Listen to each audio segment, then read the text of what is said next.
Coaching Mode peut aider différents types de publics. Ça peut être dans le cadre de la recherche d'emploi. Ça peut être aussi des personnes qui sont un petit peu plus éloignées de l'emploi. L'objectif de l'atelier, c'est de leur faire travailler, de leur faire découvrir l'importance qu'il va avoir la couleur, les coupes, les matières. C'est ça qui est important, c'est de leur remettre les choses dans leurs mains. Donc moi, je ne veux pas de parole d'expert, je ne suis pas là pour être un expert. Je peux leur partager mon point de vue, peut-être, mais c'est à eux de prendre la décision. C'est assez original en fait comme démarche.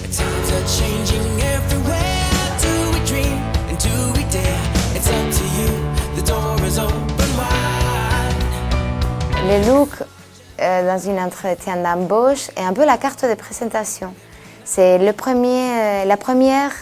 toute première impression que les recruteurs ont de nous. C'est le premier coup d'œil, comme on dit, donc la façon de se tenir et la façon de s'habiller, ça doit être important. Je pense qu'au départ, les participants ont besoin d'être rassurés. Déjà, voir si je ne me trompe pas finalement, parce que moi je pense que c'est comme ça, peut-être que c'est pas comme ça. On est tout à fait légitime en tant que marque de mode qui vendons du textile pour transmettre ce message.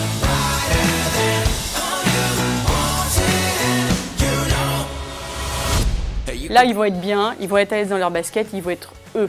La perception, comment on est perçu déjà, on a eu un retour comme ça, et puis les aides des différentes personnes qui habillent. Je restais dans le classique. Du coup, du noir, du blanc, veste, jean, et puis c'est parti. Là, au moins sur la couleur, pour essayer d'attirer un peu plus l'œil et peut-être de rester dans les mémoires d'un recruteur potentiel, ça peut être pas mal. Et là, on voit des gens qui sont à nouveau intéressés par un sujet parfois qui... Jusqu'à présent, ils ne s'y étaient pas intéressés. On se rend compte que l'atelier leur sert à être plus prêts à cet entretien d'embauche futur.